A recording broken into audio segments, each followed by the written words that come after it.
75। Application आप देखेंगे कि कितना एप्लीकेशनों में जो है एप्लीकेशन में कितनी जटिलताएं हैं, कितने आप फॉर्म भरेंगे तब जाके कोई एक एक्सेप्ट कर सकता है, नहीं तो 2-3 दिन तक उम्मीद छोड़ दीजिए। इनके सर्वर ऊपर से डाउन रहते हैं, तो यानी कि आप देखेंगे कि कैसे मजदूरों के काम ना हो, मजदूरों के हाथ में पैसा ना पहुंचे, उसका पूरा इंतजाम कर चुके हैं। और मैं एक बार फिर कह रही हूँ कि हम जब तक हम वर्गीय तौर पे एकजुट नहीं होंगे, चाहे जो है हम जो है 20,000 कमाने वाले क्यों ना हो, चाहे हम 8,000 कमाने वाले क्यों ना हो, हमें वर्गीय तौर पे एकजुट होना पड़ेगा। नहीं तो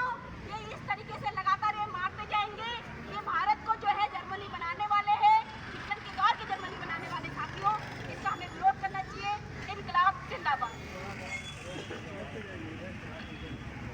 धन्यवाद साथियों,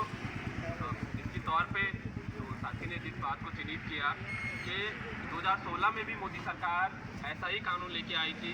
जिसमें सरकार ये कह रही थी कि अब मजदूर जो है अपना पीएफ 58 साल के बाद ही निकाल पाएंगे।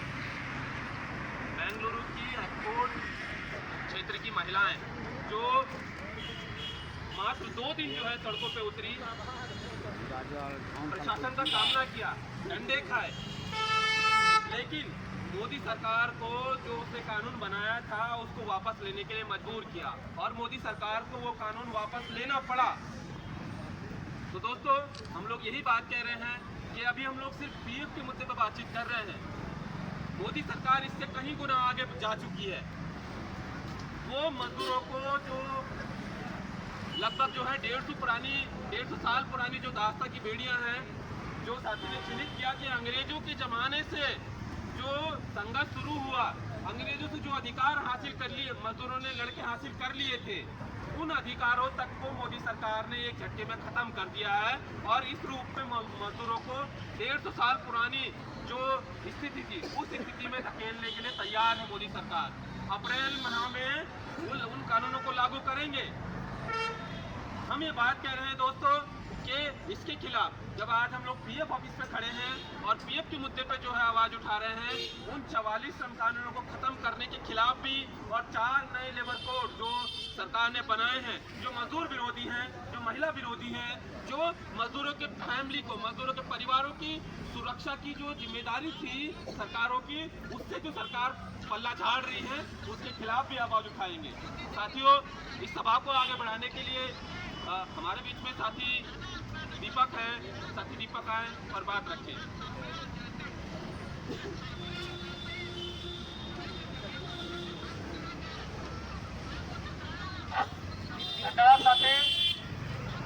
साथियों, अलग अलग साथियों ने अपनी बात रखी है और मैं उसको दोहराऊंगा नहीं, बल्कि कुछ बातों के साथ अपनी बात को रखूंगा कि जब समय न सीधा साधा हो, शासक का खुला इरादा हो, तो जून की रोटी की खूंटी पर जब टंगी हुई मर्यादा हो, तब अपने खुले इरादों के हम गीत रचेंगे सदियों तक। तुम हाथ मिलाना हाथों से, हम साथ लड़ेंगे सुबह तक, हम साथ चलेंगे सुबह तक। साथियों, आज हाथ से हाथ मिला करके लड़ने की जरूरत है, संघर्ष करने की जरूरत है, क्योंकि आज जो मोदी सरकार लगातार हम देखते हैं कि नित नए हमले मजदूर वर्ग के ऊपर करता जा रहा है। पहले ये 4 लेबर कोड्स को, मजदूरों के जो 44 श्रम कानून थे उसको खत्म करके 4 लेबर कोड में जो कि इन्होंने जो पास कर दिया। उसी तरह हम देख रहे हैं कि पीएफ का जो मुद्दा है, एक मजदूर आज जो है कि छोटे छोटे टुकड़ों में अपने बचत खाते इकट्ठा करके कभी वो बेटी की शादी के लिए, कभी बूढ़े माँ के इलाज के लिए, या कभी घर बनाने के लिए इस पैसे का इस्तेमाल करता था, आज उसको भी निकालने पर तमाम तरह के प्रतिबंध लगा रहे हैं। दरअसल आज जो पीएफ के अंदर लगभग 28 लाख करोड़ रुपया है, वो अडानी अंबानी के हाथ ये सौंपना चाहते हैं, और ये अडानी अंबानी के हाथ में सौंप करके ये उनको वो शेयर मार्केट में लगाएंगे और उससे और ज्यादा मुनाफा कमाएंगे। दोस्तों, हम ये कहना चाहते हैं कि ये जो पैसा है, हम मजदूरों की घाम पसीने की कमाई है, हम ऐसे ही नहीं होने जाने देंगे।